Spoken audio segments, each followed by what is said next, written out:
Bom dia a todos e todas, sejam todos bem-vindos, todas bem-vindas. Feliz dia do trabalho, do trabalhador e da trabalhadora, todos nós, né? Somos trabalhadores e lutamos nesse país.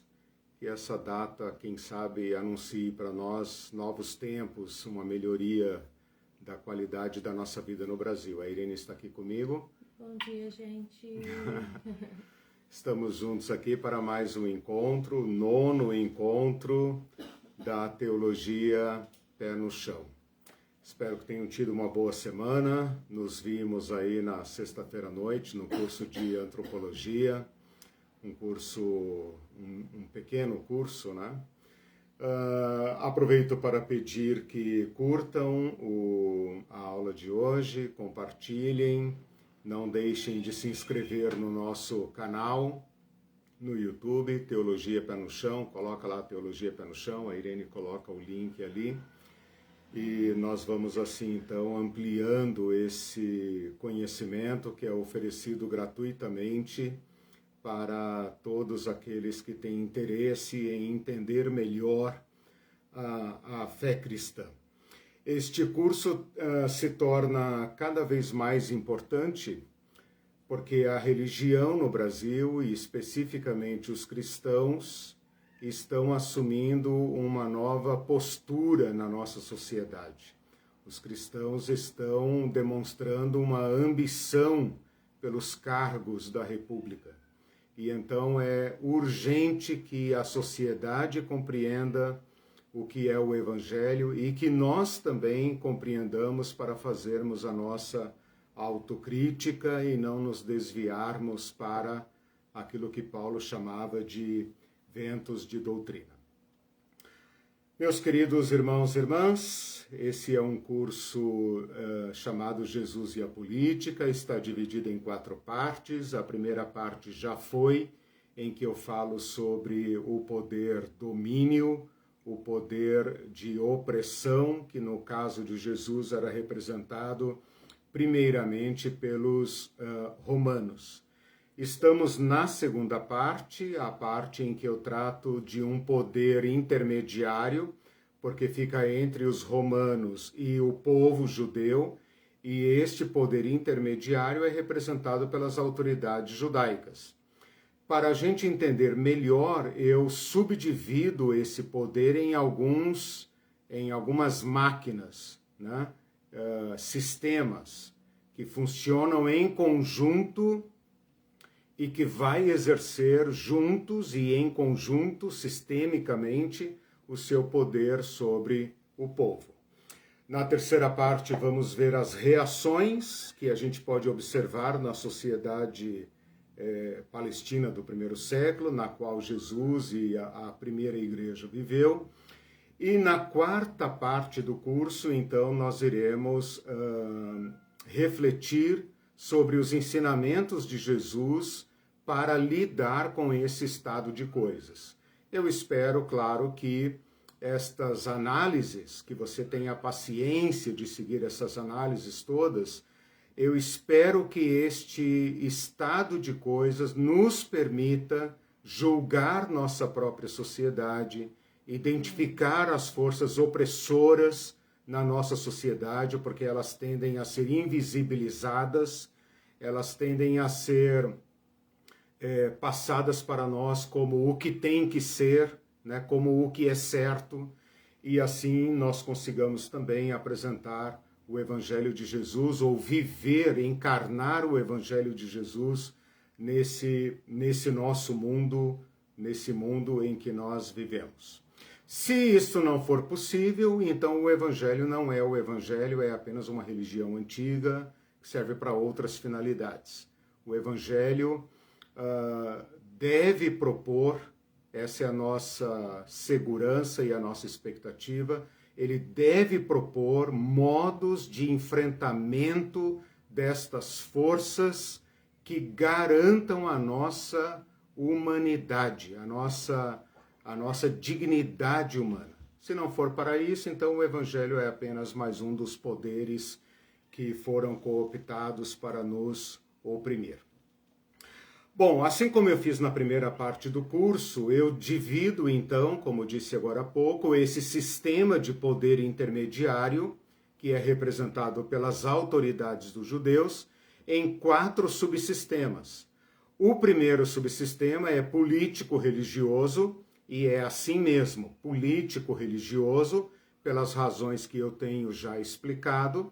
Depois eu quero falar sobre o sistema jurídico-penal, para vocês entenderem a diferença entre os tribunais judaicos e o tribunal romano. O caso de Jesus é um exemplo. Ele é julgado por um tribunal judeu e depois, perante um tribunal romano. Então isso é muito notório nos evangelhos, mas nem sempre fica claro para nós esta transição aí de jurisdição, né? Depois quero falar sobre um sistema fiscal próprio. A gente já falou na primeira parte do curso sobre os tributos que os romanos cobravam. Além dos tributos romanos, as autoridades judaicas também cobravam seus tributos. E com isso sufocavam ainda mais a vida econômica, social do povo.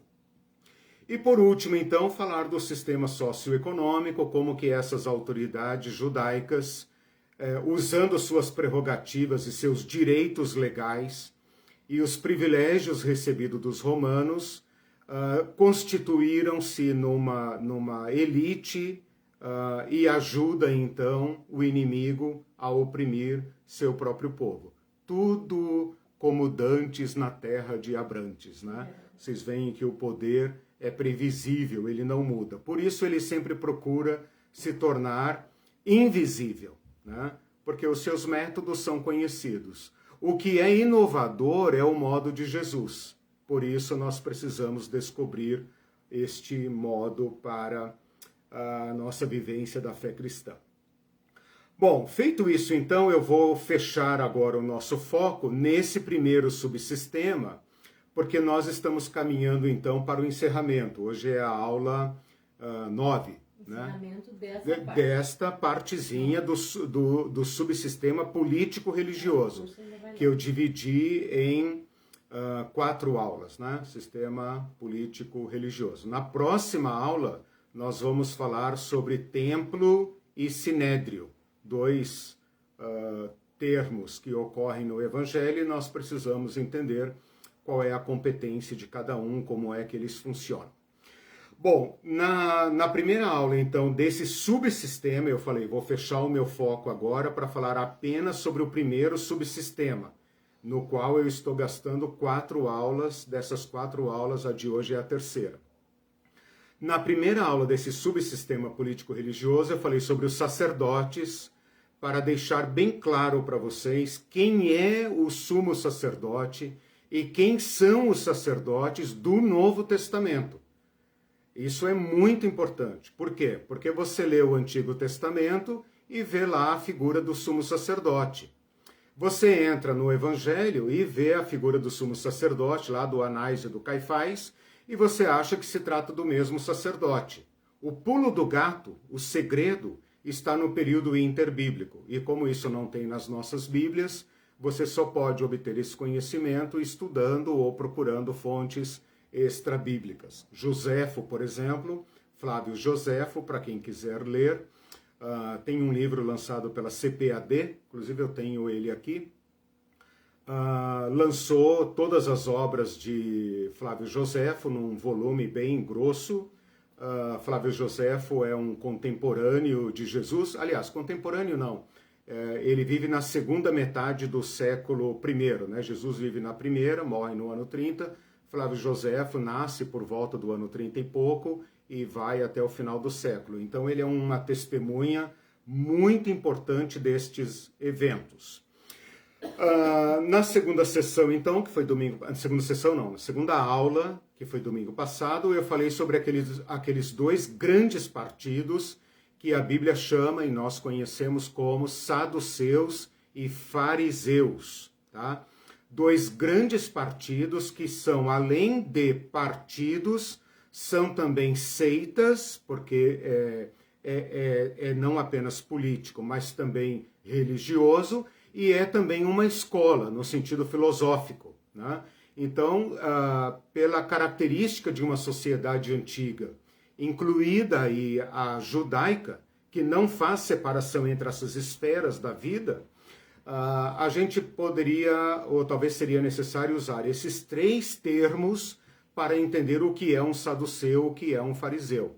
Então pode tentar com essas 3 palavras, né? É um partido no sentido político, é uma seita no sentido religioso e é também uma escola no sentido filosófico. Com isso a gente está tentando demonstrar grupos que exercem influência em todas as esferas da vida, tá?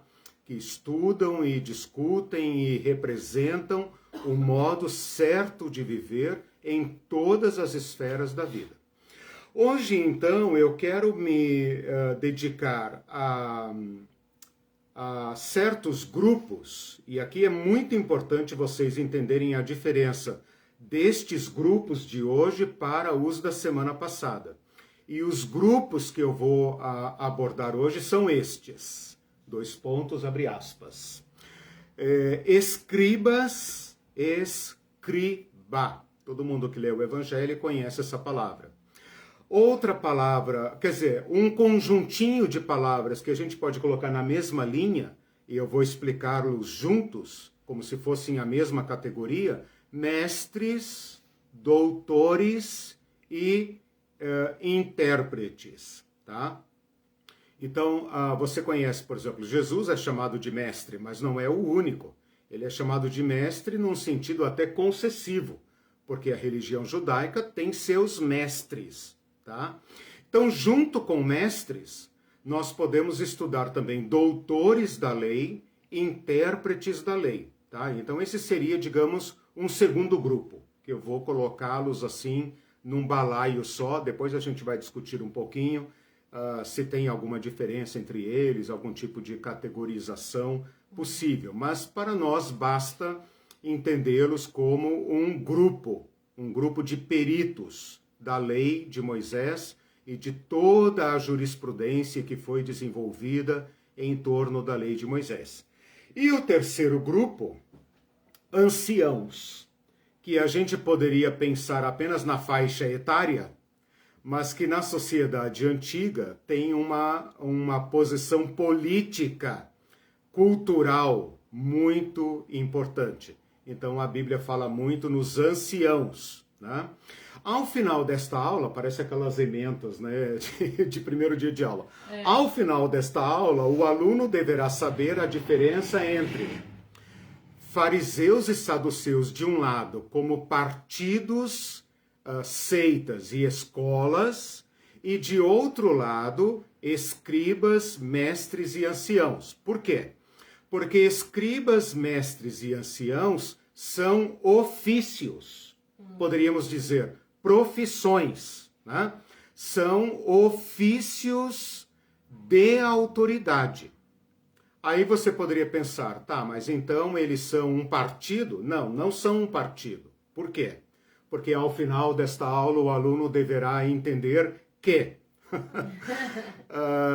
o escriba pode ser um fariseu, né? Nem todo fariseu é um escriba, nem todo escriba é fariseu, mas o escriba pode ser um fariseu. Então você tem fariseus escribas e você tem fariseu que não é escriba, né? Mesma coisa nós poderíamos pensar em relação aos mestres, aos doutores, intérpretes, né? É claro que na medida da sua importância na sociedade, a gente poderia pensar assim numa pirâmide, né?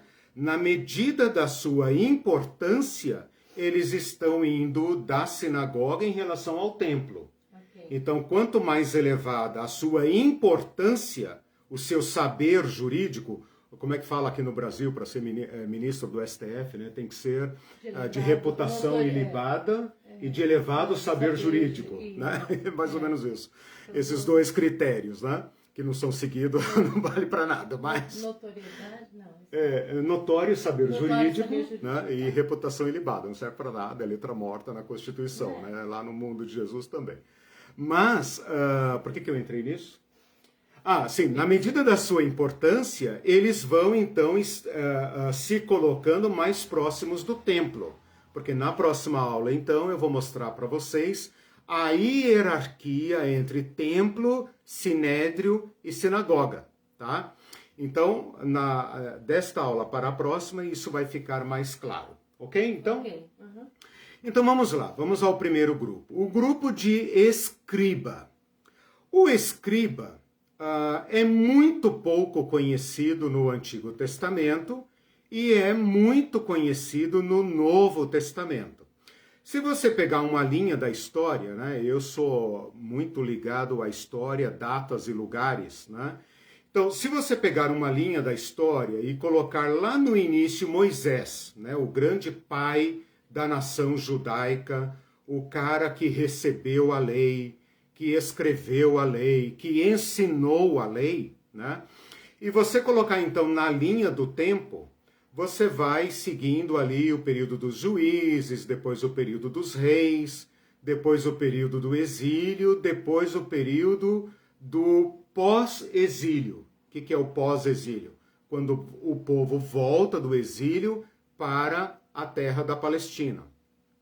Entre Moisés e este retorno da Palestina, tem quase 1000 anos, tá? Arredondando os cálculos, tem mais ou menos 1000 anos entre Moisés, e agora então eu vou citar o segundo nome aqui para colocar o segundo marco temporal, Esdras. Então, há uma ligação entre Moisés e Esdras. Se você ler o livro de Esdras, se não me engano, no capítulo 7, vai dizer que Esdras era um sacerdote, portanto, da mesma tribo que Moisés, levita, e ele era da linhagem de Arão, e ele era perito na lei do Senhor, seu Deus. Por que eu estou destacando isso? Porque durante quase 1000 anos, o período que eu estou tomando aqui entre Moisés e Esdras, a religião judaica, a religião de Moisés, a religião que Moisés inventou, entre aspas, né? Porque todo aquele ritual do Levítico, de Deuteronômio, do sacerdote, do tabernáculo, das ofertas, das datas, das festas, dia da expiação e tudo isso é idealizado por Moisés e colocado em prática ainda no tempo de Moisés e a partir de Moisés. Esse sistema evolui para o templo, né? Num período mais ou menos aqui no meio dos 1000 anos, né? Então, no meio aqui dos 1000 anos, passa a religião do tabernáculo para o templo, e então você tem toda uma religião e um estado de coisas que gira e funciona ao redor do templo. O templo, antigamente o tabernáculo, depois o templo no lugar do tabernáculo. E a religião de sacrifícios é o centro da fé do Antigo Testamento. Quando os profetas começam a atuar pouco antes do exílio, né, nos anos 700, 800 por aí, antes de Cristo, começam a atuar, eles estão chamando o povo para uma religião de prática. Eles estão dizendo, não é suficiente, não é bastante para Deus que vocês apenas cumpram ritos. Vocês têm que converter o coração de vocês. O coração de vocês tem que entender os preceitos da justiça. Mas nada disso foi ouvido, ficou apenas os registros históricos e literários dos profetas, e eles vão para o exílio.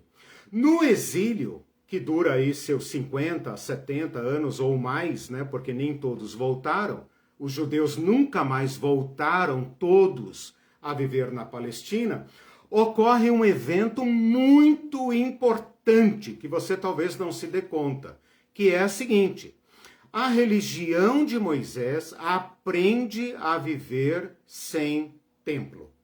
A religião de Moisés começa a aprender a viver sem templo. Ora, no lugar do templo, o que é que vai ocupar o centro da fé judaica, da fé israelita? A lei. Então, todos os peritos da Bíblia, todos os mestres e os acadêmicos, os eruditos, os teólogos, tendem a pensar, e tem muita razão para isso, que os livros do Antigo Testamento receberam a sua redação final, a sua forma final, neste período. E o grande nome, digamos assim, o Moisés II, né, desta elaboração é Esdras. Então, embora o Antigo Testamento não fale muito sobre Esdras, o período interbíblico e todo o período entre até chegar em Jesus dá muita importância a Esdras. Por que eu estou falando tudo isso? Porque no livro de Esdras e Neemias, você vê pela primeira vez o povo ensinando a lei de Moisés. O povo não. Os peritos, a escola de Esdras, ensinando a lei do Senhor ao povo. Isso está escrito no livro de Esdras e Neemias, que o sacerdote, no caso Esdras, ia lendo as escrituras e os escribas iam repetindo para o povo. Desta tradição começa então aquilo que nós podemos chamar de escribas. Então aqui você já tem a definição do escriba. O que é um escriba? É um perito, um profissional, vamos dizer assim, uma pessoa treinada para lidar com a lei de Moisés, para copiar a lei de Moisés, para ler a lei de Moisés, para explicar a lei de Moisés, para ensinar o povo, para dirimir dúvidas, por exemplo, uma questão ligada à oferta, ligada a sacrifício, ligada à purificação, ligada à herança, casamento, direitos do primogênito, todas as esferas da vida que agora passam a ser reguladas pela lei de Moisés, muito mais do que antes, porque agora o judeu está espalhado pelo mundo, então vai depender do ensino dos escribas. Eles vão subindo de importância durante o período interbíblico. Então, Joséfo vai registrar pela primeira vez fora da Bíblia, no reino dos Asmoneus, o ofício dos escribas. Então, enquanto os saduceus e os fariseus estão ali se formando como partidos, né, estão reforçando também esta nova categoria de, eu estou chamando de profissional, né, de um ofício, o ofício do perito da lei, ok? Então isso é o que nós precisamos saber de início sobre o escriba. Ele é ligado à lei, como Moisés era ligado à lei, porém agora ele está numa situação diferente. Uma situação em que o povo teve que sobreviver sem templo. É muito difícil para nós hoje, cristãos modernos, entendermos o impacto da ausência do templo. Nós costumamos chamar nossos locais de culto, né, de igreja ou templo, né? É uma designação equivocada, porque os nossos locais de culto, tanto a igreja católica como evangélicos, como as igrejas modernas aí, né, as chamadas igrejas primas, né? Todos nós usamos essa designação de templo, mas é uma designação equivocada, porque templo, no sentido estrito, é aquele templo de Salomão, né, e o templo de Herodes. Isso é um verdadeiro templo, o lugar de Deus, né? Nossas igrejas não são lugares de Deus, é lugar do povo de Deus, né? Não tem nada de sagrado nos nossos templos, a não ser as pessoas. É bom lembrar isso, né? Para a gente não se tornar escribas do Novo Testamento. Bom, na medida, então, que o povo vai aprendendo a viver sem templo, né? Imagina Daniel, por exemplo. Só para pegar um exemplo. Daniel, Mardoqueu, Esther, né? Como que esse povo consegue se manter fiel numa terra que está cheia de outros templos?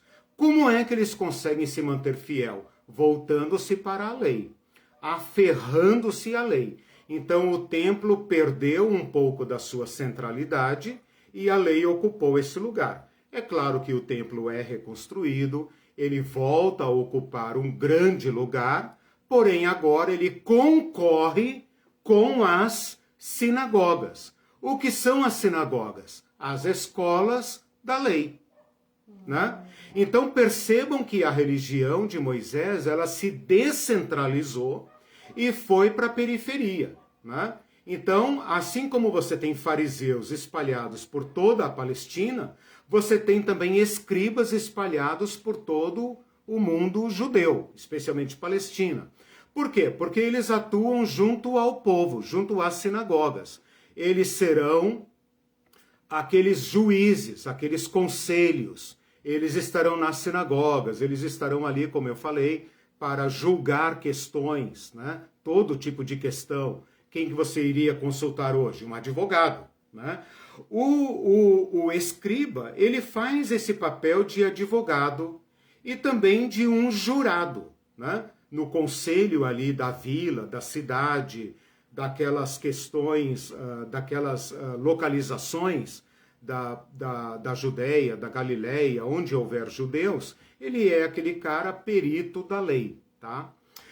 A palavra escriba no Novo Testamento é em grego, olha que interessante, gramateus, de onde nós tiramos a palavra gramática.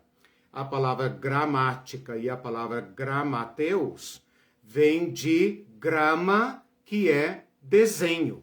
No caso, desenhar letra, porque vocês sabem que as letras antigas eram verdadeiros desenhos, né? O nosso alfabeto latino é extremamente simplificado. Basta você olhar as letras antigas, né? Do Egito, dos povos orientais, até as letras lá do mundo russo ali, né?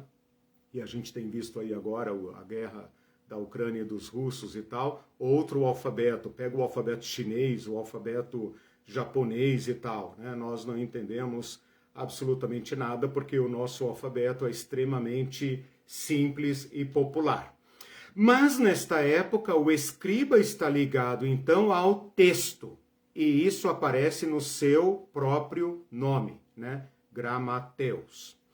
Bom, a atuação então, deixe-me falar um pouco agora sobre a atuação, já falei um pouco, né? Mas deixa eu destacar aqui a questão da atuação dos escribas.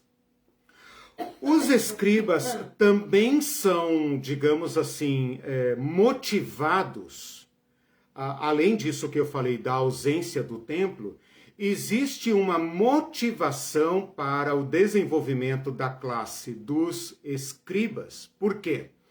Por causa do contato com a cultura grega. A cultura grega nessa época de Alexandre já está muito desenvolvida, a filosofia já está muito desenvolvida, eles já têm seus métodos de ensino, os filósofos já têm seus discípulos, né? Os filósofos da filosofia clássica já são de domínio da cultura helênica, e esta tradição provoca nos judeus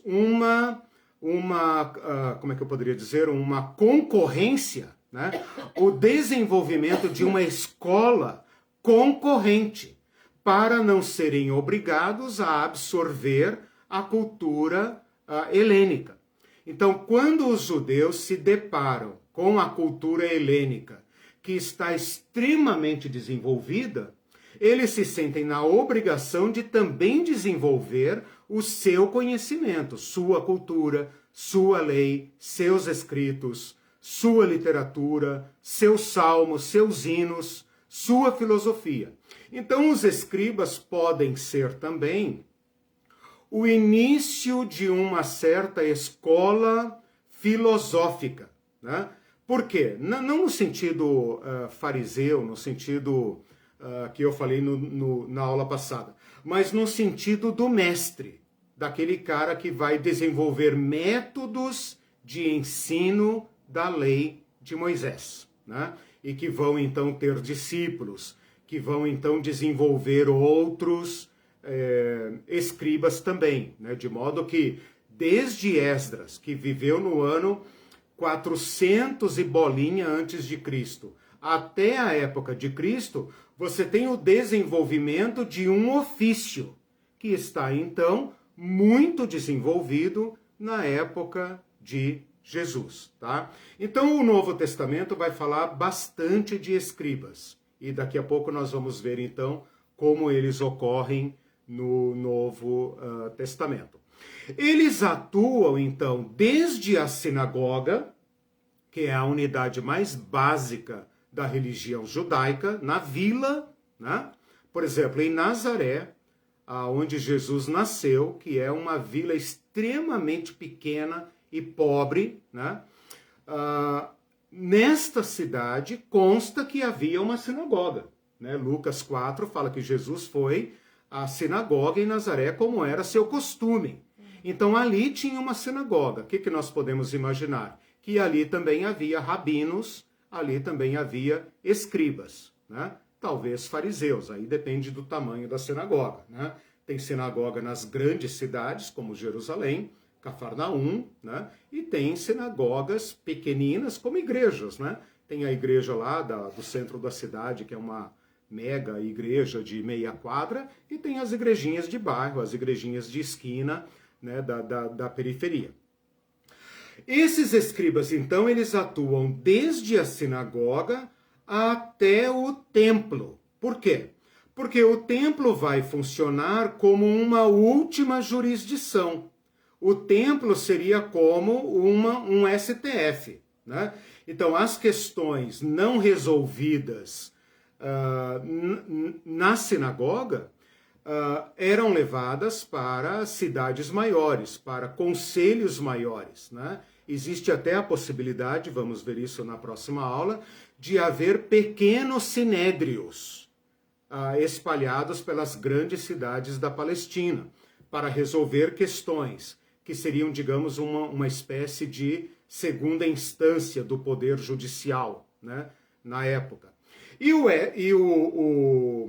o templo, juntamente com o sinédrio, seria a instância final dentro da esfera dos judeus.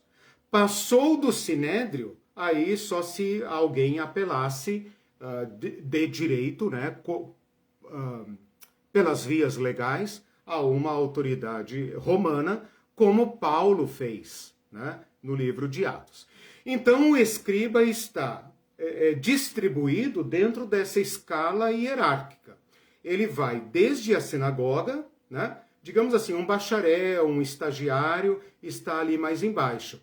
Mas se ele se despontar na habilidade de lidar com a lei de Moisés, então ele vai sendo levado para escolas superiores, né? Chama a atenção que Jesus, com 12 anos, está no templo discutindo com escribas e doutores da lei e causando grande impressão.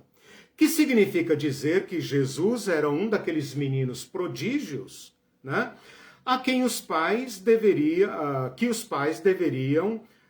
enviar para Jerusalém. Manda esse menino para a capital, esse menino tem futuro, né? Provavelmente foi o que aconteceu com Paulo, né? Paulo foi estudar com o grande mestre Gamaliel, como ele mesmo diz. Então é mais ou menos assim que funciona, né? Aquelas escolinhas de bairro que falam, esse menino tem futuro, manda para o ensino médio, né? Daqui a pouco ele chega lá no ensino médio, ele é avançadíssimo, manda esse menino para a capital, manda ele estudar lá e tal. Mais ou menos assim que funcionava. De modo que os escribas são aquele profissional, aquele oficial que mais diretamente ensina a lei para o povo.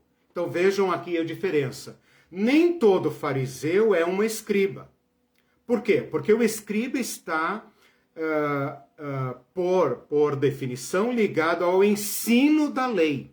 O fariseu não necessariamente. O fariseu pode ser um fazendeiro, um comerciante, um profissional qualquer, por exemplo, um carpinteiro, fabricante de tendas como Paulo, né? Ele pode ter qualquer ofício mas ele tem o compromisso religioso de ser exemplar na aplicação da lei, mas não necessariamente um professor, entende? Então aí está uma diferença entre fariseu e escriba. Eles eram consultados em questões relativas à lei de Moisés, eles eram mestres, né, pequenos mestres. Um autor aqui que eu consultei, Emil Schurer, ele define em três, vamos ver aqui, ele define em três tópicos as principais funções dos escribas. Definir e aperfeiçoar princípios legais. Então, olha que interessante. O escriba, ele funciona como alguém que vai produzindo jurisprudência. Aqueles casos difíceis de resolver, que os conselhos resolvem, passam a integrar a sabedoria da religião judaica. Então, o que nós percebemos aqui? Eles vão aumentando o volume de obrigações. Eles não têm apenas a lei seca, como dizem os advogados, né? Eles não têm apenas a Torá de Moisés. E dentro da Torá, as tábuas da lei, aqueles 10 mandamentos, aquelas coisas bem sucintas. Não. Eles já desenvolveram aqui na época de Jesus, segundo os especialistas, e isso é fácil achar, mais de 600 mandamentos. Eles pegaram a lei de Moisés e rastrearam a lei de Moisés e desdobraram de dentro dela mais de 600, me parece que 613 ordens de não faça e faça. É proibido fazer, é obrigatório fazer. Então aqui vocês percebem que os escribas estão produzindo e aumentando o jugo da lei. Porque eles são perversos, safados? Não! Porque eles estão entendendo que a única salvação é o povo todo aplicar a lei toda de modo impecável. Então eles vão definindo e aperfeiçoando a religião dos judeus. A segunda tarefa é ensinar, tá? Que é aquilo de formar discípulos. Então, Jesus é um mestre e tem discípulos. Ora, os escribas também eram mestres, né? Não todos, mas muitos deles eram mestres, e muitos deles tinham discípulos. Então, quando João Batista tem discípulos, ele é apenas um mestre esquisito, porque ter discípulos não era esquisito, né? Quando Jesus tem discípulos, também não é esquisito. É esquisito apenas o modo como Jesus seleciona e treina e ensina seus discípulos. Os outros escribas, os fariseus, os rabinos, os mestres da lei, estão de olho em Jesus. Por quê? Porque Jesus não veio da escola deles. Então você vai perceber agora por que o evangelho muitas vezes demonstra uma grande perplexidade em relação a Jesus, tanto da parte das autoridades como da parte do povo. Eles querem saber de onde surgiu esse homem. Como ele ensina estas coisas? Por que as nossas autoridades são contra ele? O que ele está ensinando é bom, é certo, né? Ou então ele ensina como quem tem autoridade, não como os escribas. Isso está no final do Sermão do Monte, Mateus 7:29.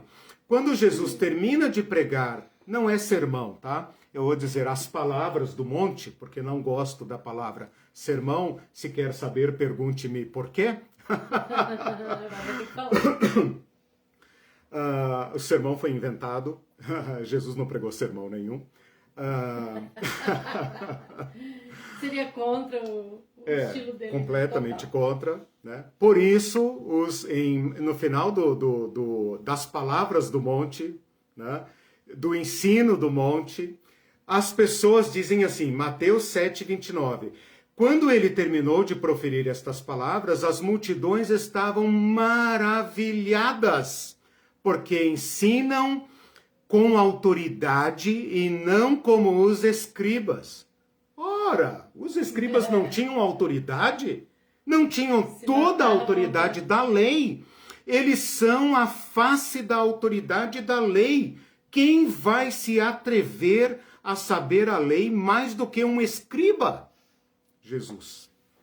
Então Jesus causa grande perplexidade, tá? E a terceira tarefa, só para eu não me perder aqui, ajudar a administrar a lei como conselheiros, especialistas nos tribunais de justiça. Quais tribunais?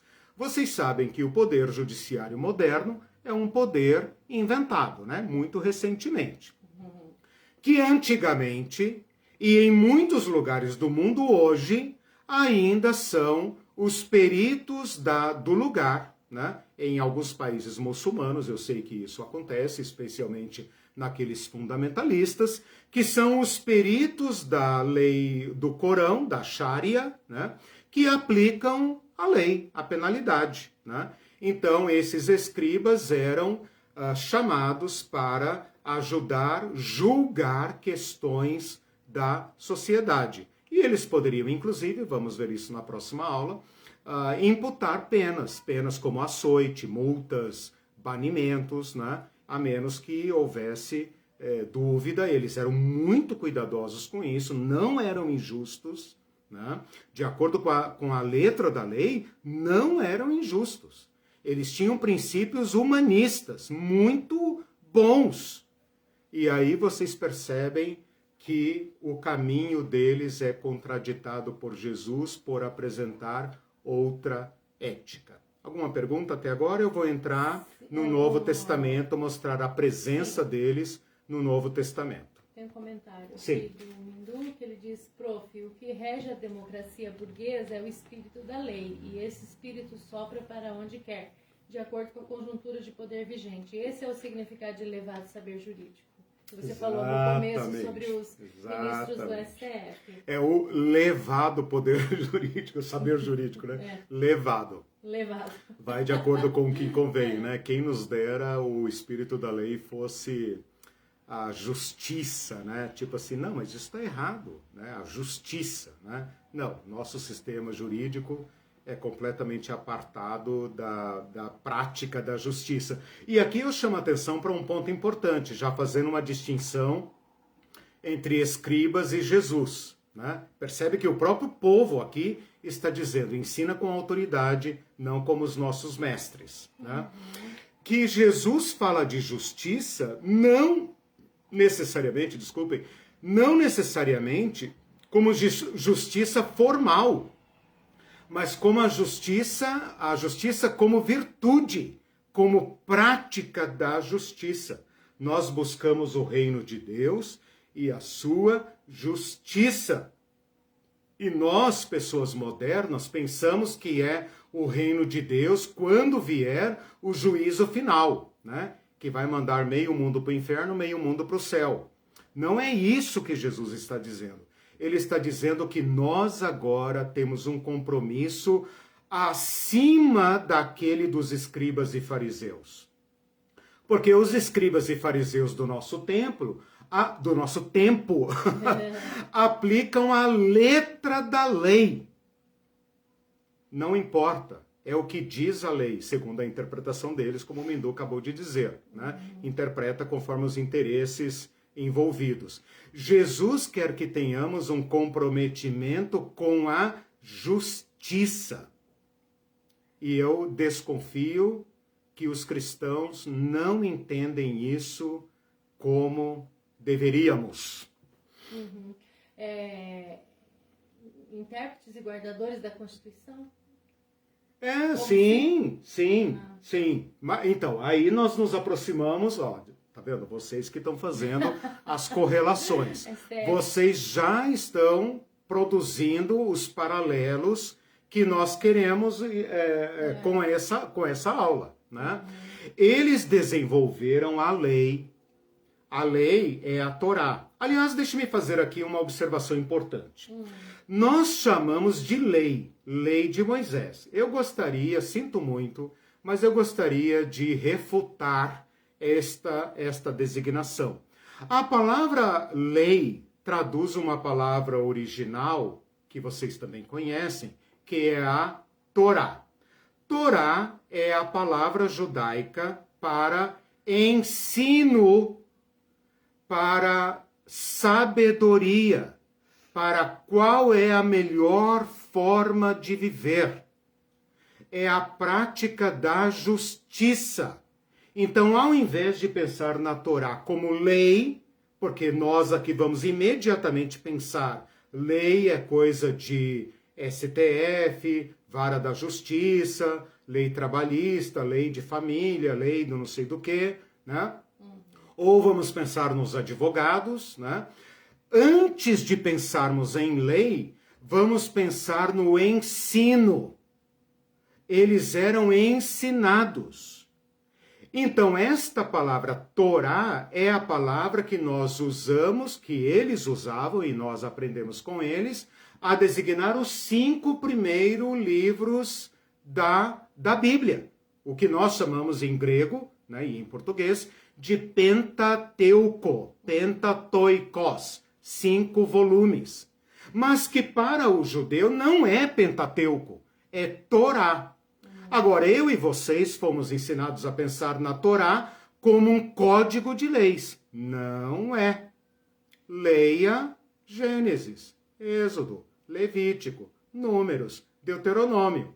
E diga para você mesmo quantos por cento, quanto deste material se pode classificar como texto de lei, texto legal. Eu vou dizer para você, em Gênesis nada, em Êxodo alguma coisa, em Levítico sim, porque é tipo o que eu chamo nas minhas aulas de manual do pastor, né? O Levítico é o manual do sacerdote, não era livro para o povo, era livro para o sacerdote. O sacerdote novo lá, estagiário, o levita, etc., ele lia na academia dele o livro de Levítico, para aprender como é que faz o sacrifício, como é que oferece, que oferta é essa, que oferta é aquela e tal. O livro de Números tem alguma coisinha de lei, e o livro de Deuteronômio tem palavras de Moisés. Aliás, nós chamamos o livro de Deuteronômio de Deuteronomos, e nomos para nós é lei, mas no hebraico não é lei. O nome de Deuteronômio em hebraico é Dabar, que significa palavra. Então, nós poderíamos dizer, ali está o livro das palavras de Moisés. Se você abrir o livro de Deuteronômio, está escrito lá, estas são as palavras de Moisés. Quem vai transformar este corpo literário em um código de leis são os escribas, os doutores, os mestres da lei. E com isso vão transformar os 10 mandamentos em 600 e tantas ordens de faça isso, não faça isso. Isso te lembra alguma coisa? Paulo, né? Em Colossenses dizendo, por que vocês estão de novo se submetendo a essas regras? Não toque isso, não toque aquilo, faça isso, não faça aquilo, observe esse dia, não observe esse dia. Por que vocês estão fazendo isso? Vocês estão voltando para a lei do escriba? Né? Além disso, esta tradição vai se avolumando de tal forma que vai se tornar no Talmud. Pesquisa na internet hoje, antes do almoço. Não, brincadeira, não precisa ser antes do almoço. O que é o Talmud? O Talmud é uma Barça. Sabe vocês mais antigos que conhecem aquelas coleções que a gente comprava do vendedor na rua, de capa vermelha, que tinha 20 e tantos volumes, né? O pessoal acha que sempre existiu o Google, né? Mas na nossa época de estudante tinha a Barça, que as famílias ricas podiam ter, né? A gente que era pobre ia na biblioteca da faculdade, da escola. Quando a gente conseguiu comprar, daí já tinha muita coisa online, daí a gente devolveu. A gente chegou a comprar. A gente era muito pobre, quando conseguiu comprar já tinha desenvolvido. Bom, você sabe o que é uma Barça. O Talmud é mais ou menos uma Barça, né? Se você abrir a página de um Talmud, faça isso, eu já fiz essa experiência. Procure na internet, no Google Imagem, a página de um Talmud. É um negócio que, olha, só um computador poderia ter feito. É um negócio impressionante o que eles fizeram. É o código da lei com comentários de N escolas de rabinos, que mostra que eles quiseram reservar num corpo legal, num corpo literário, né, num corpus jurídico, toda esta produção literária. E incorreram naquilo que Jesus já chamava no Evangelho. Vocês colocaram um jugo pesado sobre os ombros das pessoas, mas vocês mesmos nem com um dedinho querem tocá-la. Vocês estão cansados? Venham após mim, tomem o meu jugo é leve, meu fardo é leve, e então vocês encontrarão o verdadeiro descanso. Está batendo de frente com os escribas.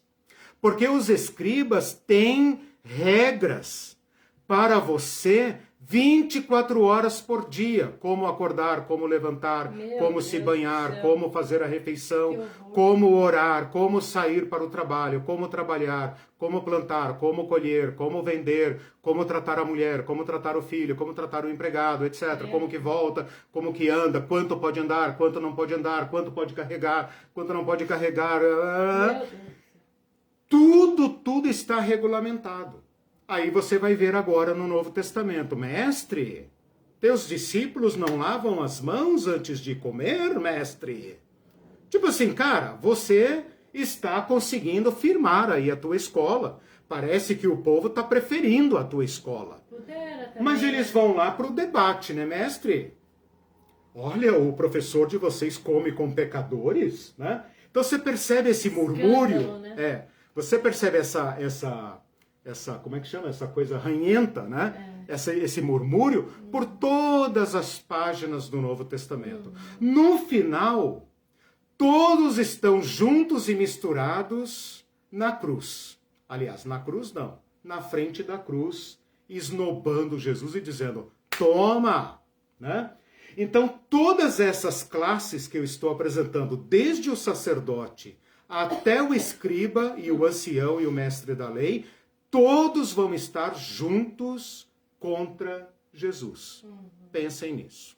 Mas também, né, o que Jesus fez então foi muito Jesus grave, estilhaçou o sistema. Né? Jesus arrancou aquela coluna central sobre a qual tudo estava edificado.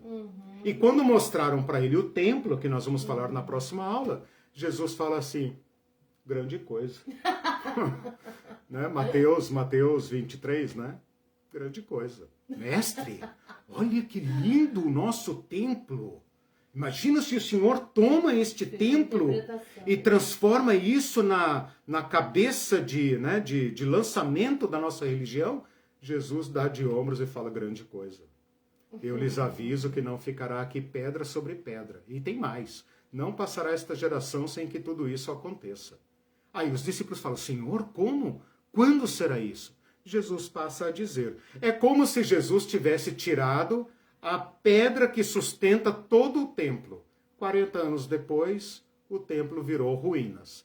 Quando você vê o Donald Trump, né, os donos do mundo, né, indo a Jerusalém e encostando naquele muro de pedras que está lá, aquilo é supostamente o que sobrou do templo. Né, e a palavra de Jesus, então, se cumpriu. E tem crente querendo reconstruir o templo, né? Tanto o de Salomão, aqui em São Paulo, como o próprio lá de Jerusalém. Eles ficam, assim, excitados, né? Quando falam eles acham que do Jesus terceiro não vai voltar templo. enquanto não Exato, construir, né? Por isso. Precisaria de um cursinho, assim, básico para entender. Vamos às perguntas que eu preciso continuar. Então, Comentário, pergunta? A gente vê isso estampado, você falou, Jesus arrancou a coluna central do sistema. Estilhaçou tudo. A gente só vê isso em alguns detalhes, né? Por exemplo, comeu com pecadores, conversou com mulher, né? Com a samaritana, expulsou, curou no sábado. Sim. Mas isso era, se existia todo esse regramento, isso foi um escândalo assim que a gente inimaginável para nós. Interessante. A gente lê o Evangelho e não entende o que está pegando ali. Exato. Porque essa implicância com Jesus. Agora eu espero que vocês tenham uma noção melhor, né, de quem é esse escriba. que está aí sendo tão Sim. falado. Eu né? lembro que na aula naquele curso grande que você deu, Teologia da Generosidade, você falou sobre as ervas, né? Sim, que era sim, tudo sim. pesado, existia Exato. regra para Exato. como... o quanto você pagava de dízimo e tal. sobre aquilo. Exato. Se já estava... Isso. Como é que é? Assada, cozida, sei lá. Se era não, purificado, se tinha fermento, se não tinha fermento e tal. Vejam coisas. no curso Teologia da Generosidade, depois eu vou achar ali as aulas, eu falo isso, anota aí, porque depois eu esqueço. Quando eu falo da tradição, quando você pega ali Jesus dizendo, ai de vós escribas e fariseus, olha aí uma prova de que escriba é uma coisa, fariseu é outra, embora possam estar juntos. Né? Jesus em Mateus 23, aquela hora eu falei Mateus 23, não é, Mateus 24, agora é o 23. O 23 é outro discurso de Jesus, contra os escribas e fariseus. Né? Leia o capítulo 23 inteiro de Mateus, enquanto você está com essa aula fresca na memória. Né? Ele fala assim, ai de vós escribas e fariseus hipócritas, que dais o dízimo do endro, da hortelã e do cominho. Então, este é um exemplo de como os judeus transformaram a lei de Moisés num jugo, como a Irene está lembrando aqui, extremamente pesado. Extremamente pesado. Né? Porque eles queriam o quê? Olha a rota de fuga dos escribas. Isso que eu quero que vocês entendam, que a gente precisa entender. Não pense no escriba como assim, o cara é um idiota, o escriba, o fariseu. Eles somos nós, cara. Eles somos nós. Nós somos eles. A advertência de Jesus para eles é para nós. Por quê?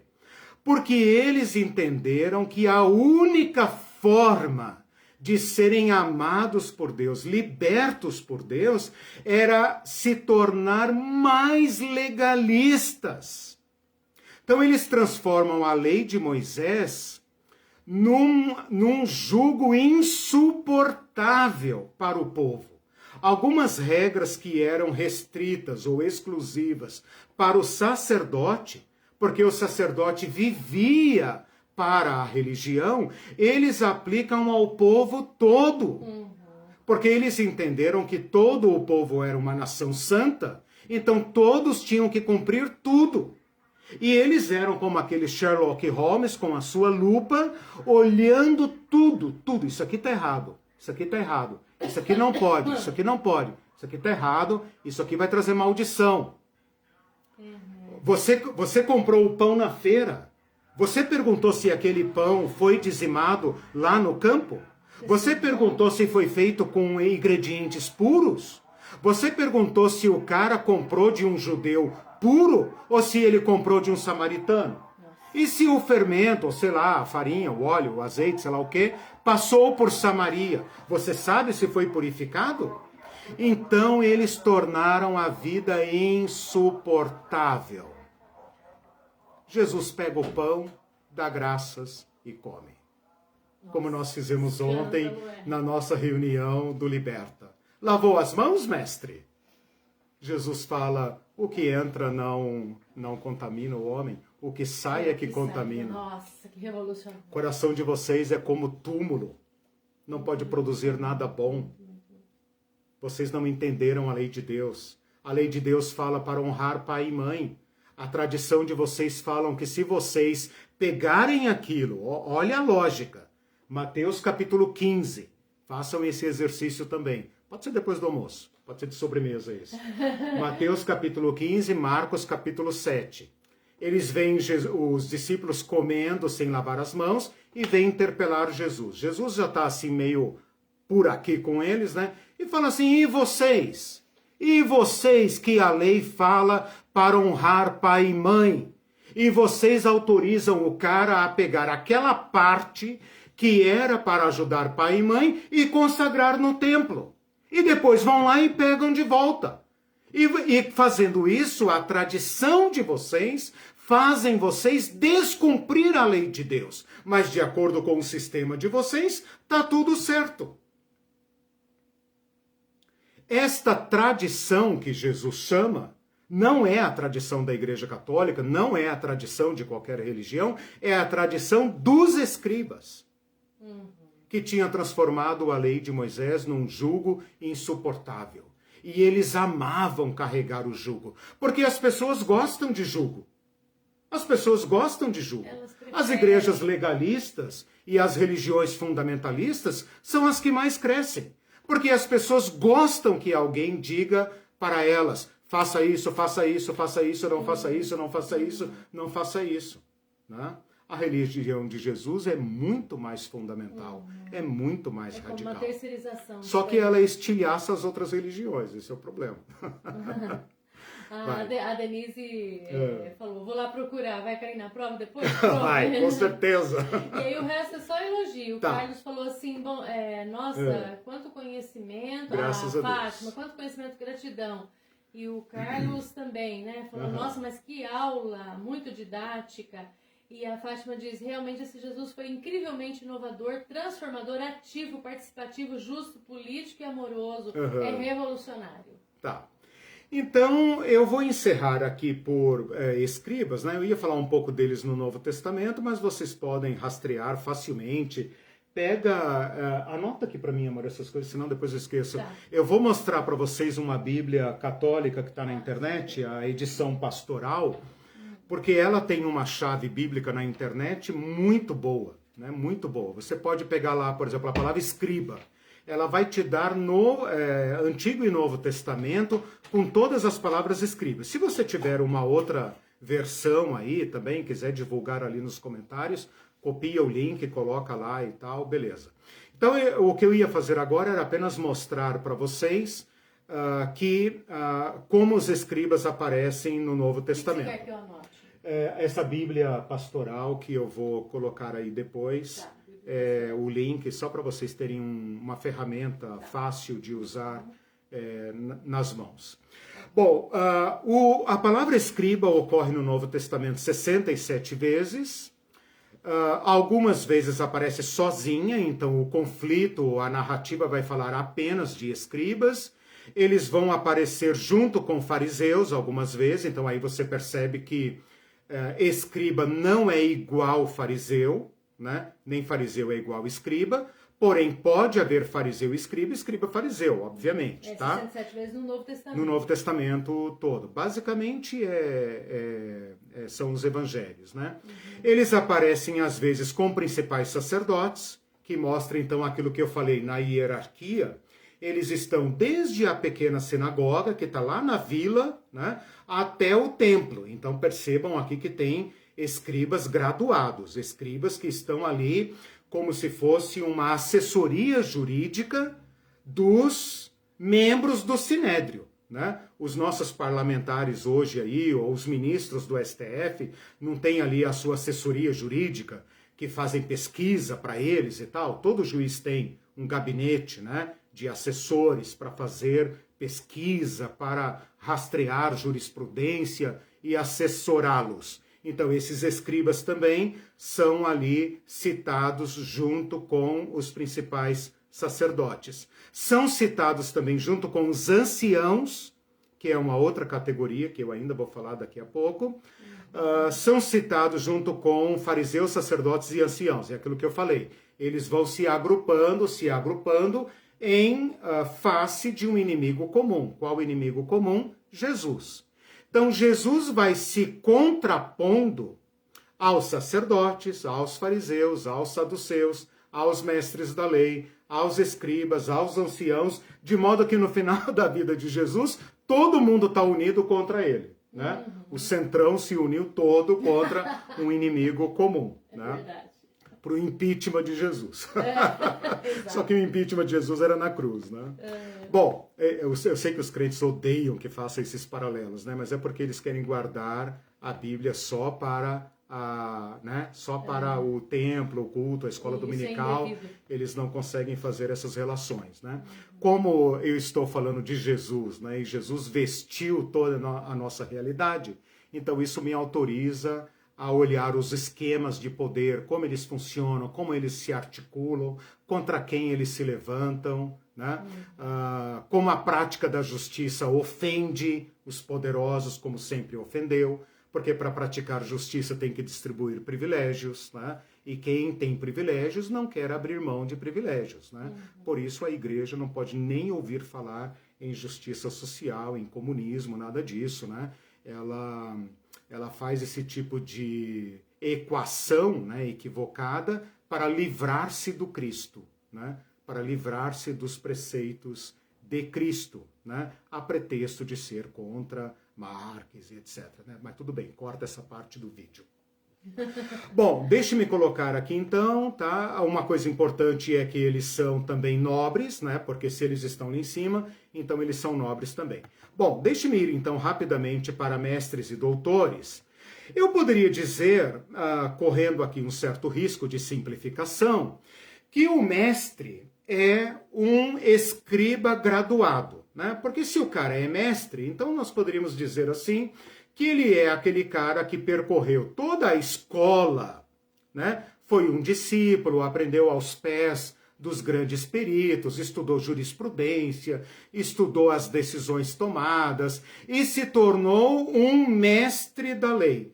Mais ou menos como alguém que faz uma faculdade de direito, depois faz mestrado, faz doutorado e, enfim, se torna um livre docente, né? Que é o mais alto grau para o nosso sistema aqui, né? O cara que é livre docente, ele já se torna um criador, né, de ciência jurídica, ele já se torna uma fonte, né, até para os demais juízes e professores e juristas o e tal. Do STF faz aquelas Isso, exatamente, aquelas citações e tal. Então são os livres docentes. Esses são de fato os que seriam de elevado saber jurídico, né?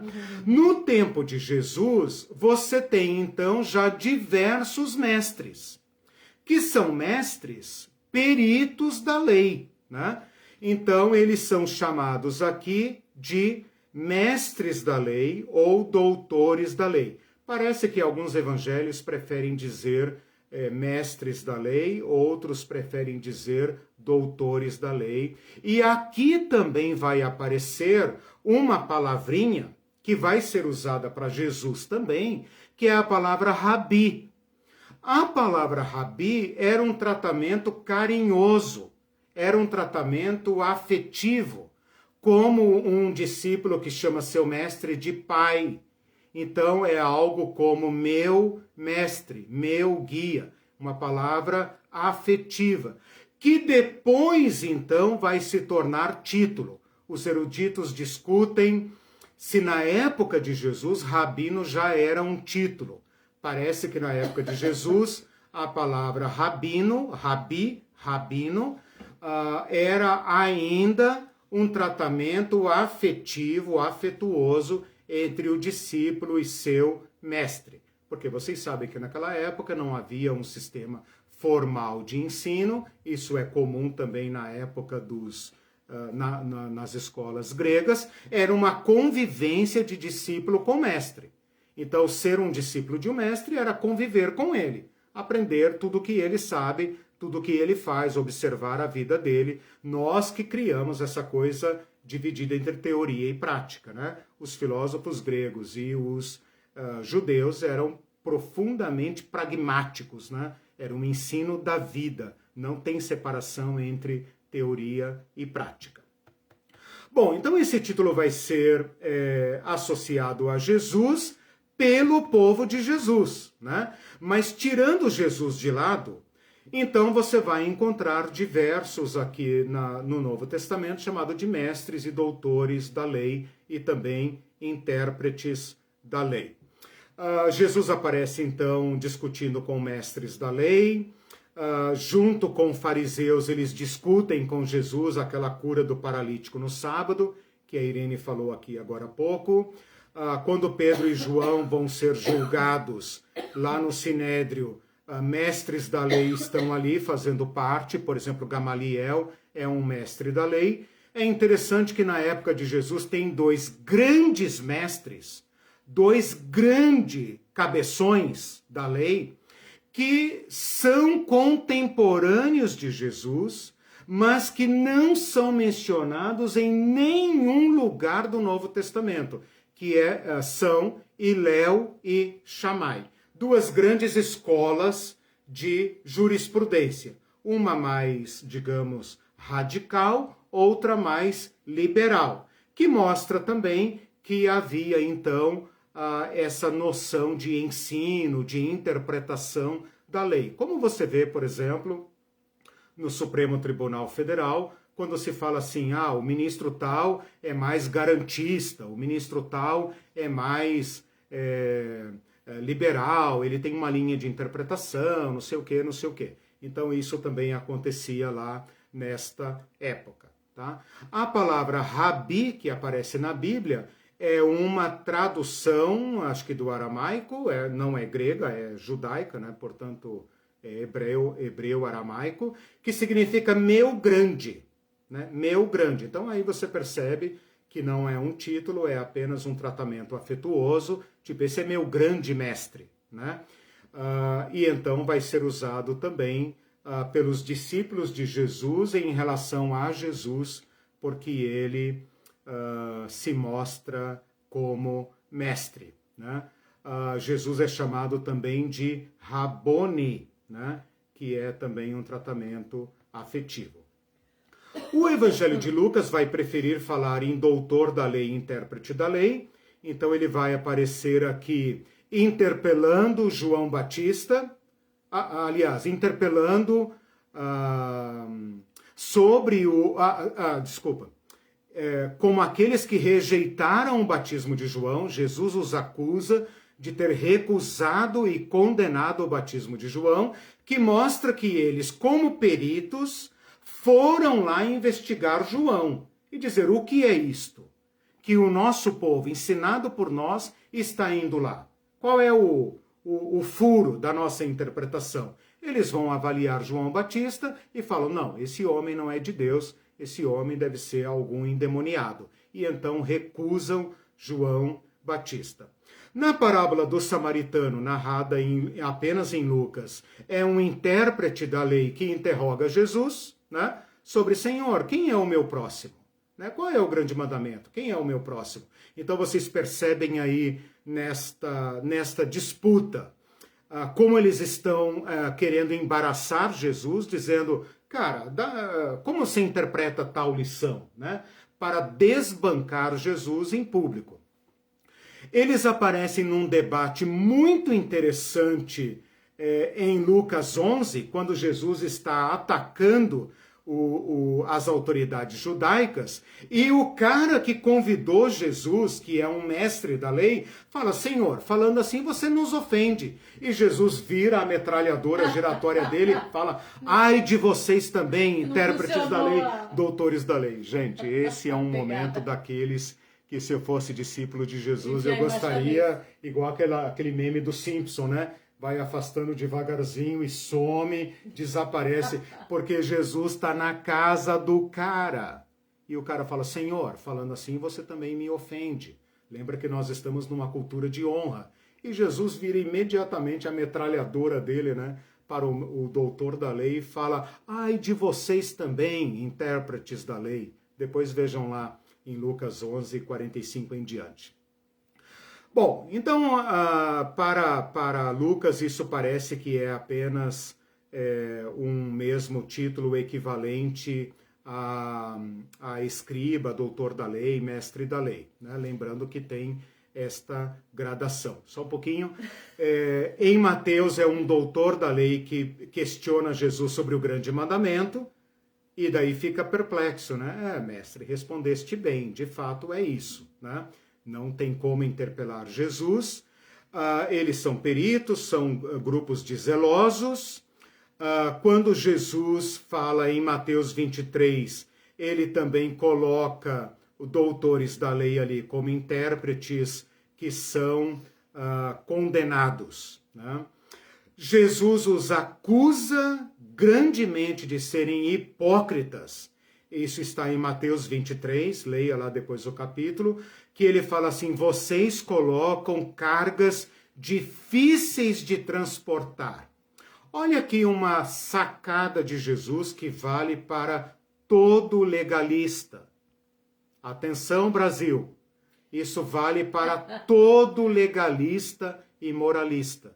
O legalista, moralista, o cara que tem uma tara, uma obsessão por um certo tema de moral, está expressando uma frustração.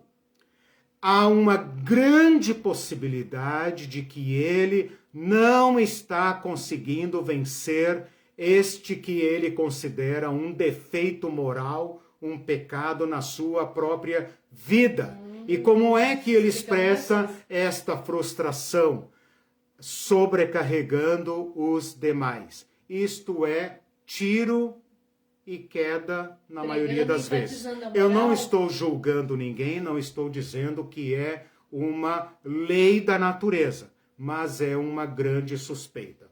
É só verificar os principais denunciadores de corrupção no Brasil, né? E ver onde eles estão agora. Pega nos últimos 10 anos os principais pregadores contra a corrupção no Brasil, contra isso, contra aquilo, os principais escribas atuais, doutores da moral atuais, e veja onde eles estão agora, né? É uma lástima, porque eles são pessoas, em grande parte, quando a pessoa tem um monotema. O que é monotema? Só fala sobre uma coisa, só pensa naquilo, não naquilo que você pensou agora, naquele certo objeto, ele só prega sobre aquilo.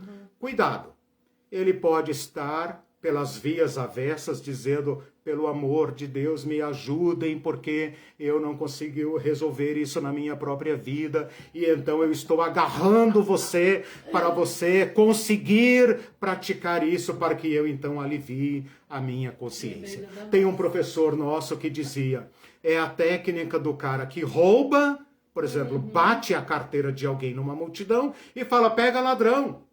Ninguém vai suspeitar que ele é o próprio ladrão, né? Então, olho vivo com pessoas que fazem das regras da lei a sua razão de viver. Não estamos autorizados por Jesus a isso.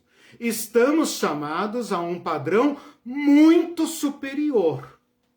Jesus falou para os fariseus, vocês não são radicais o suficiente.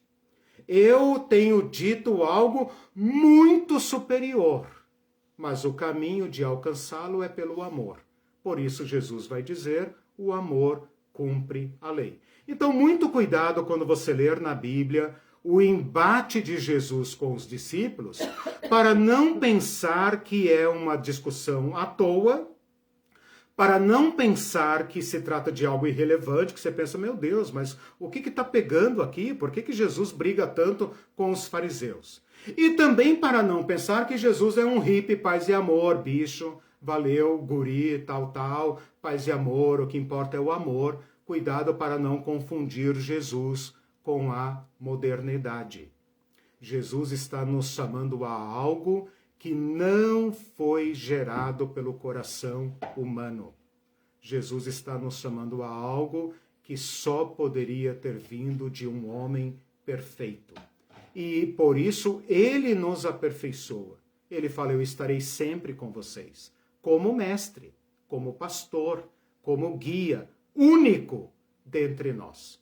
Por isso eu acuso isso, porque é um pecado principal dos pastores, dos líderes, todos, de modo geral. Não quero falar só dos pastores, mas todos aqueles que arrogam para si o fiscal da vida dos outros. Esse mandato não foi dado a ninguém. Todas as regras de Jesus e da igreja primitiva são, hoje eu estou terrível, né? Vou dar mais uma tarefa de casa. Pesquisem no Google as leis chamadas leis do Novo Testamento, vou chamar de leis entre aspas, naquele sentido de ensino, que são os mandamentos recíprocos. Todos os mandamentos de Jesus são recíprocos, que significa eu pratico para com você e aceito que você pratique para comigo. Se eu posso exortar você, você também pode me exortar. Se eu perdoo você, você também pode me perdoar. E você inverte isso para você. Eu perdoo você, assim como o Senhor nos perdoou. Eu amo você, como o Senhor nos amou. Eu ajudo você como o Senhor nos ajudou. Né? Eu animo você, eu encorajo você como o Senhor nos ajudou. Eu exorto você para que você não se perca, irmão. Eu estou cuidando de mim, mas olhe para a minha própria vida, faça isso comigo também. Eu autorizo vocês a dizerem para mim, Eliseu, não é assim, irmão. Não é assim. Olhe melhor sobre isso. Né? Não preciso ser profeta de Deus na minha vida, não preciso disso. Eu preciso de irmãos que andem comigo e digam, cara, sobre isso que você falou, eu pensei assim. Eu não entendo da forma como você entende. Ótimo! Né? Não me sigam! Me questionem! Né? Porque se tem uma coisa que eu não quero ser, é guia de ninguém. Eu quero ser irmão aqui, ombro a ombro. Né? Quero irmãos que andem comigo, irmãos e irmãs que andem comigo, que se tornem meus companheiros de jugo, porque só assim podemos viver a vida cristã.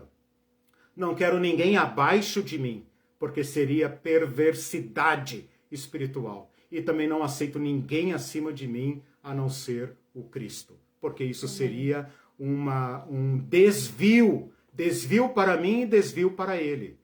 Portanto, irmãos, salvemo-nos e salvemos aqueles que se colocam acima de nós, porque eles estão morrendo. Porque ninguém lhes mandou fazer o que estão fazendo. Eles precisam ser libertos. E quem pode libertá-los? Nós. Qualquer um de nós pode libertar, dizendo, meu irmão, meu igual, meu companheiro, meu isso irmão, é revolucionário, minha pelo irmã. que vivemos hoje, né? Né? Isso é muito revolucionário. Os católicos têm essa mania, né, de o frei, né, o frei fulano, né, a freira fulana, que significa nada mais, nada menos do que meu irmão, minha irmã. Né? E nós, cristãos, por isso que eu sempre abro essa aula chamando a todos de irmãos e irmãs. Significa dizer que eu não tenho escalões inferiores abaixo de mim, nem acima de mim. Né? Acima de nós, só o Cristo, que se abaixou. Então... Sim. Deixa eu ler uma pergunta que a Marlene está brava aqui. Opa! Ela está dizendo assim, os escribas e os mestres também viviam das contribuições do templo? Ou seja, enquanto a plebe e o povão trabalhavam lavrando a terra, os escribas sentavam e escreviam preceitos, eles eram sustentados pelos dízimos, como os sacerdotes eram ou não? Não, não eram. Porque são estritos cumpridores da lei. E a lei destinava dízimos e ofertas para aquelas funções. Agora, para o templo. Né? Então, o templo é remunerado. Era o povo que dava. Claro, o povo que dava. Então, sim. ainda eles eram Não, mas ela está perguntando se esses mestres, essa categoria, também se beneficiava das ofertas. O senhor não acabou de falar que eles eram sustentados por... Estou fazendo uma diferença entre sacerdote e levita do templo e essas categorias, mestres, doutores da lei, que não são sacerdotes nem levitas. Portanto, não usufruem dos dízimos. E eles viviam de quê? Isso que eu vou dizer agora. Essa é a pergunta da Marlene. Sim. Eles tinham suas próprias profissões. Eles tinham suas próprias profissões. É claro que, ao se tornarem mestres capazes de ter discípulos, seus discípulos lhes honram, né? Dão seus honorários.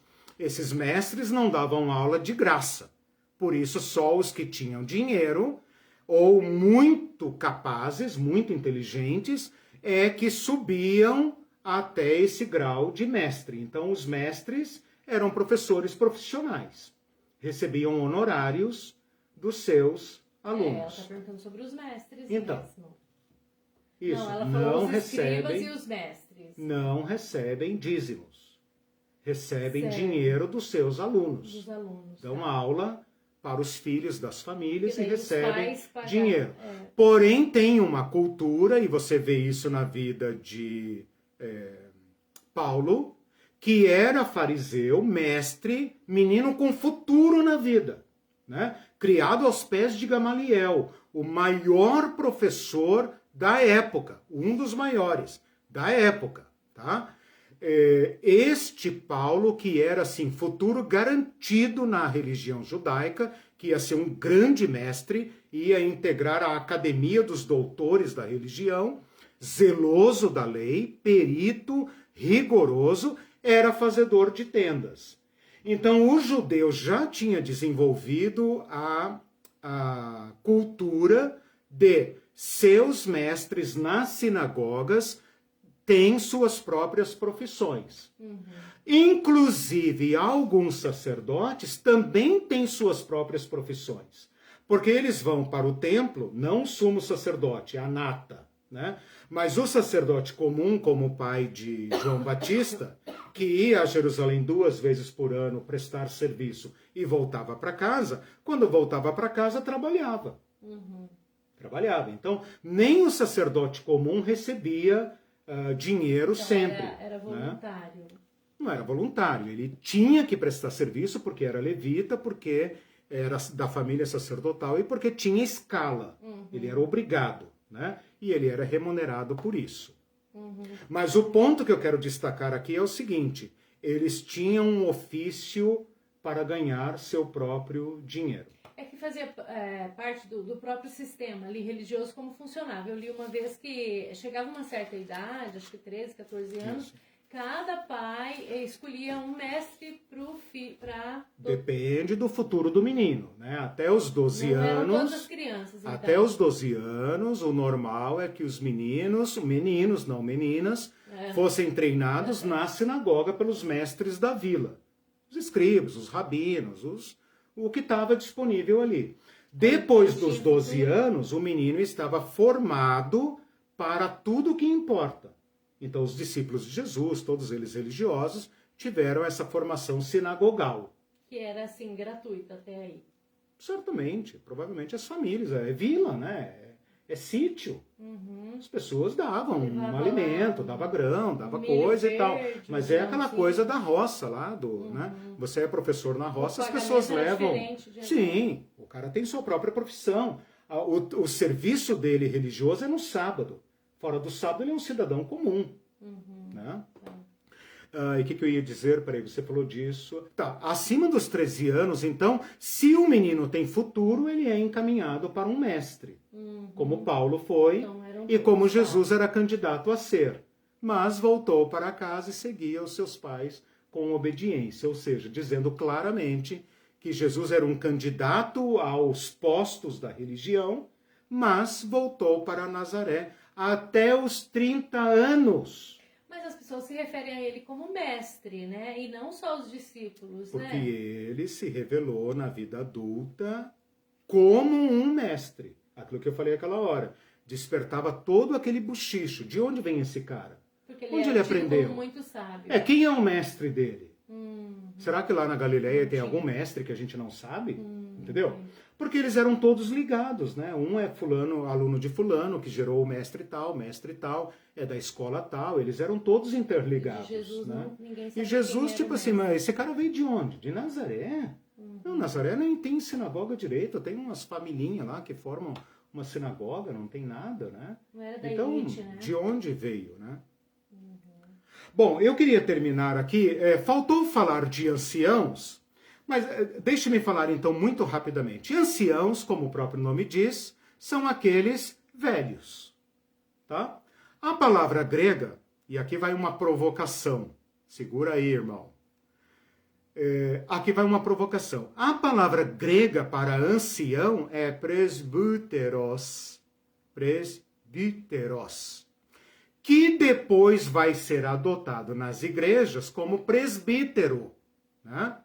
Mas eu tenho uma heresia particular, tá? Isso é minha, você aceita se quiser, eu vou passar para vocês como eu inventei, tá bom? Vocês resolvem, por isso que eu falei, não me sigam, né? Vocês resolvem por sua conta e risco. A palavra presbíteros, então, ocorre no Novo Testamento, desde Mateus, né? Os anciãos dos judeus, então você sempre vai ver os anciãos dos judeus, são velhos mesmo, são idosos, e depois você vai ver esta palavra lá em Atos, em algumas cartas de Paulo e tal, os presbíteros. Eu alego o seguinte, trata-se da mesma palavra. Portanto, não há razão para traduzir a palavra presbítero nos evangelhos como anciãos, e quando passa dos judeus para cristãos, traduzir esta palavra, aliás, não traduzir, transliterar, tem uma diferença, né, que é preservar a palavra grega, porém com caracteres, com letras latinas, presbítero. E fica parecendo, então, que a igreja primitiva tem um cargo, o cargo do presbítero. Eu não sei se vocês sabem, mas na igreja católica, o nome formal do padre é presbítero, né? Acima dele, só o bispo. Então, a Igreja Católica só tem 3 andares, 3 níveis. É o diácono, o presbítero, que são todos os padres das igrejas, e o bispo, dentre os quais o Papa é o bispo dos bispos, o bispo de Roma. E por isso, então, é o primeiro dentre os bispos. Nós também usamos nas nossas igrejas, é muito comum, independente da posição que ele ocupa na hierarquia, o presbítero. Como nós estamos familiarizados com a palavra presbítero, o que nós entendemos? Que o presbítero vem desde o Novo Testamento. Farso. Farso. Falso. Esta é uma indução causada pela tradução ideológica da palavra presbíteros. Significa dizer que de cabo a rabo, portanto, de Mateus a Apocalipse, onde ocorrer a palavra presbítero, a tradução correta deve ser anciãos. Por que anciãos? Porque na cultura antiga, os mais velhos, em todo lugar, desde Moisés, os anciãos tendem a ser, naquela cultura, e hoje também, de certa forma, né? Não significa que todo idoso é sábio, mas naquela cultura, como qualquer cultura tribal, qualquer cultura antiga, as indígenas, aborígenes, povos originários, os velhos compõem naturalmente o governo daquele povo. Então é um modo de ser, é um modo simplesmente de ser. O que acontece aqui? Esses mestres mais velhos, escribas mais velhos, os nobres mais velhos, os povos que entendem a tradição do povo, tendem então a formar este conselho de idosos, né? Então, o escriba jovem é aquele técnico que entende da letra da lei. Mas existe uma outra autoridade, o conselho dos sábios. Então, provavelmente o rabino, seja um velho. Por que Jesus só se manifesta com 30 anos? Porque com 30 anos o cara já tem maturidade suficiente para se tornar um mestre.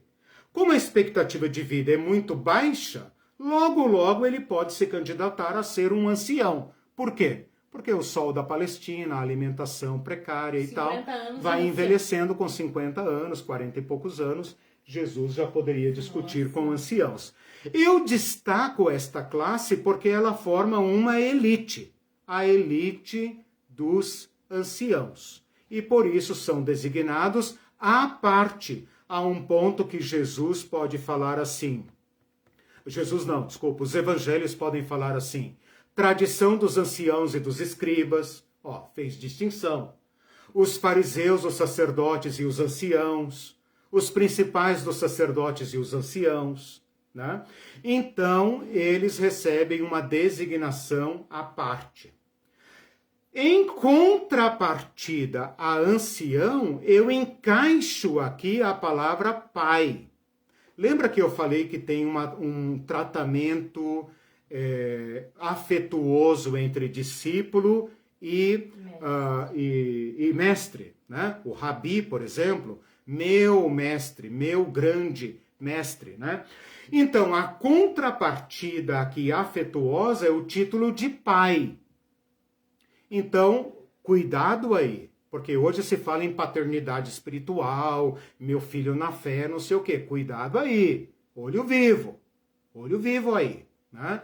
Porque este pai aqui, que nós herdamos da tradição, é o pai religioso, é o pai intelectual, é o pai teológico, é o pai, aquele que governa a nação, né? O César era chamado de pai da nação. Então tem uma carga teológica, cultural aqui, política, em torno da palavra pai.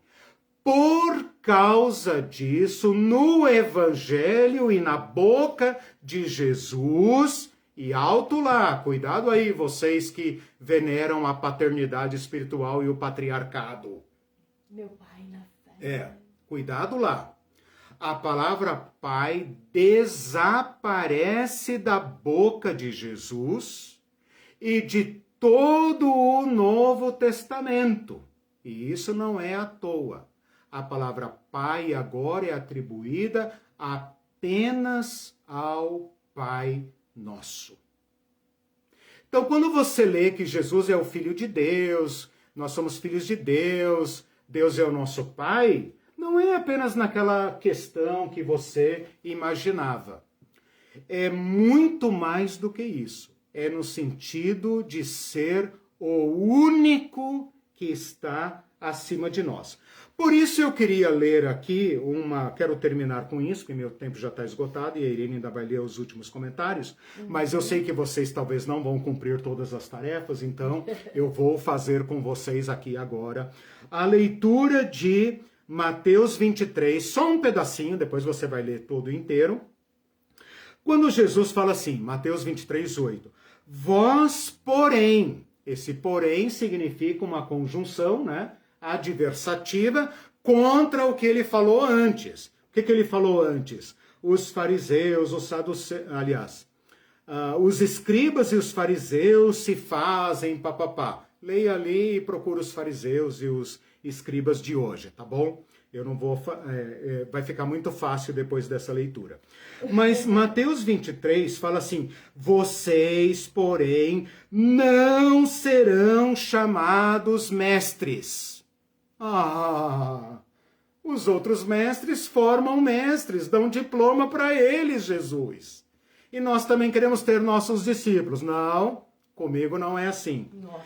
Porque um só é o vosso mestre, e vós todos sois irmãos e irmãs. A estrutura da hierarquia. Então não tem mestre na igreja de Jesus.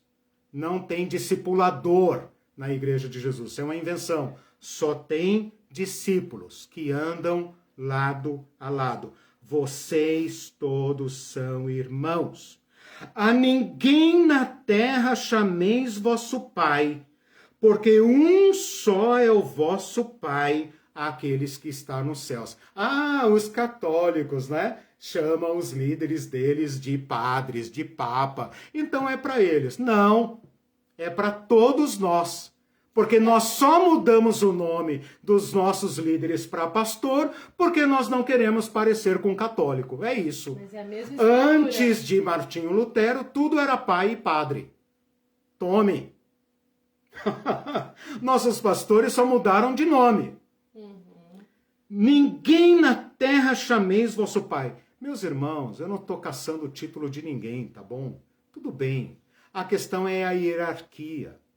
É a articulação destes poderes com os dominadores para tornar o nosso jugo mais pesado. Pronto, falei.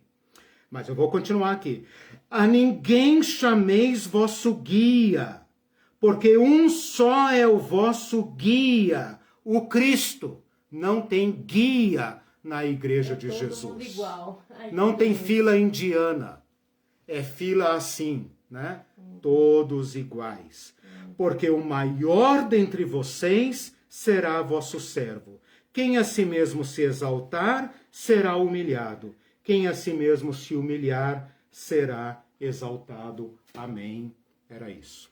A Denise está dizendo assim, na Assembleia de Deus é presbítero, depois vem diácono e antes de evangelista. Isso, eu conheço a hierarquia. Meu pai era da Assembleia de Deus. Então é presbítero, diácono e Meu evangelista? pai foi expulso da hierarquia. Não, Tem obreiro, diácono, presbítero, evangelista e pastor. Acho que é isso. Então é o contrário. Evangelista é quase assim, já pode fazer funções pastorais e tal. Mas a escala é política, né, meus irmãos? O Elton diz, na igreja anglicana também, o título formal dos reverendos é presbítero. Exatamente. É função acima do diácono Isso. e abaixo do bispo. Abaixo do bispo, abaixo exatamente. do bispo. Abaixo do bispo. Episcopo. Não, é diácono, presbítero, bispo. O bispo é o superior, superior dos presbíteros. Tá. Por isso que a igreja presbiteriana também, né? A igreja presbiteriana não usa o título de pastor, né? São presbíteros. A Igreja Congregação Cristã do Brasil usa o nome de anciãos, né? Então o nome pode variar, né? O meu ponto aqui não é o nome. Não estou proibindo ninguém de chamar ninguém de reverendo, de pastor, de padre, etc. Nada disso. O que eu estou propondo é a irmandade. Certo. A Tatiana diz assim, essa aula nos faz de fato pormos nosso pé no chão para sentir melhor a realidade e nossa mente em ação para saber discernir e escolher melhor. É bom entender como e por que eram chamados mestres, doutores da lei, fariseus, saduceus e escribas. Não sei aqui no Brasil, mas em Angola tem a febre de chamar os pastores, bispos de pai e mãe, ou papai e mamã na fé. Exato. E isso faz esses mesmos membros ou crentes dessas denominações caírem no risco de idolatrar e honrar mais que pai e mãe esses membros pastores e bispos ou líderes espirituais. Exato. Como é. Exato. Como nós somos uma família, né, um povo latino, paternalista, provavelmente o povo angolano também tem muita tradição patriarcal, fica fácil, né? Fica fácil fazer essa transição, né, da tradição patriarcal para o pai na fé. Passam a respeitar, né, mais do que os pais mesmo. Sim. E eles ficam muito bravos quando eu ensino isso, né? Eles vão citar textos da Bíblia para mim e tal. Mas eu estou preparado. A Claudete diz assim, isso da pessoa não conseguir vencer sua própria dificuldade, angústia, culpa, é de estar em escuta ou olhar especial na psicologia e na psicanálise. Exatamente, os psicólogos sabem bem isso. O fato de não vencer a própria fraqueza é extremamente doloroso, dói. Dói, mas ele transfere para o outro essa pauta moral. Isso que ela está falando. A psicanálise e os psicólogos conhecem bem isso. Ele vai transferir para o outro também, né? Como eles conhecem bem, os psicólogos aí que estão me ouvindo sabem bem disso, né? Nós que somos ingênuos, né? E a gente vê aquelas pessoas como santidade, como referência e tal. Ele está se escravizando os demais, né? A Ana Mar diz que estudo fantástico. E aí eu tenho uma pergunta, voltando aos escribas. Ela diz, mestre, quem qualificou os escribas a escrever essas rigorosas regras? Quem o quê? Quem qualificou os escribas? A tradição desenvolvida a partir de Esdras. Aquela transição que eu falei, não temos templo para ser o pináculo, né? A coluna central da religião. O que temos que fazer agora? Temos que ensinar a lei ao nosso povo. Esta necessidade de ensinar a lei para preencher esse vácuo, né, impulsionou o surgimento dos escribas. A tradição diz que o cabeça disso foi Esdras. E é bem provável que tenha sido mesmo. Então, eu falei de dois impulsos, né, duas motivações. Uma foi o fracasso do templo, a queda do templo, e outra, o assédio da cultura grega, que veio com uma didática completamente estruturada e pega os judeus analfabetos, né? Vindo das culturas e tal, analfabetos. Então, essas duas motivações impelem o povo a desenvolver esta escola, né? Então seria mais ou menos isso. E quando Jesus fala assim, a ninguém chameis mestre ou senhor, ele tá metendo o pé ele está determinando, é que eu não tenho tempo agora, eu não quero cansá-los. Mas eu li a partir do versículo 8. O versículo 8 começa assim, vós, porém. Então esse vós, porém, é assim, Jesus está dizendo, olha lá eles. Eles fazem assim, eles gostam disso, eles gostam de títulos, de privilégios, eles assentam na cadeira mais alta, eles gostam dos primeiros lugares, eles gostam das homenagens. Olha lá eles. Aí Jesus volta para cá. Vós, porém, não sereis assim. É categórico. É categórico. Então você tem todo o direito de dizer, olha, isso aqui chama a igreja, isso aqui tem cara de igreja, mas não é o povo de Jesus. Tem povo de Jesus aqui dentro. Todo lugar tem. Aquele cara que vai amar Jesus, aquela irmã que vai amar Jesus, independente de quem manda, quem não manda, do cargo que dão para ele na Assembleia, etc, etc. Ele é livre. Ele é livre. Nós estamos vendo agora no nosso grupo, na nossa fraternidade libertária, as pessoas são livres para exercerem seus dons, porque ninguém é dono delas. Foi Jesus que as chamou. Foi o Espírito Santo que as capacitou. Quem vai dizer para elas, faça isso, não faça isso, vai lá, vem cá, porque eu sou profeta de Deus na sua vida, porque eu estou liberando uma palavra, porque eu sou o seu pai espiritual e eu sou seu líder na fé. Não, não, aqui não. Nosso tempo já então, você tem todo o direito de avaliar. Isso aqui tem cara de igreja, tem cara disso, tem cara daquilo, mas tem alguma coisa errada aqui. Tem uma última pergunta, depois você responde para ele, talvez. Tá o Bruno Guilherme dizendo, Eliseu, por que por aqui nossos irmãos pastores insistem em usar o termo judaico-cristão? Ah, sim, tá. Eu posso explicar rapidamente depois. E aí eu concluo com um comentário da Ivete, porque hoje é 1º de maio, e ela lembrou o seguinte, olha que legal. Muito bom falar sobre a hierarquia no Dia dos Trabalhadores e Trabalhadoras. Onde o hino da Internacional fala de uma terra sem amos. Amém. Tão criticado pelos cristãos. Os crentes pelos odeiam. Cristãos, essa música da Internacional, porque fala de uma terra sem amos. O pão, repartir o pão, e repartir a terra. o pão, porque isso afeta a estabilidade O que deles. nós vamos fazer, né, irmão? Se eles tomaram o nosso Cristo e passaram na nossa frente, né? Vamos nos humilhar e falar, Senhor, ajuda-nos, né? Obrigado, gente. Desculpe ter tomado o horário. As tarefas são brincadeira, tá? Vocês podem fazer se quiserem. Tchau. Tchau, gente.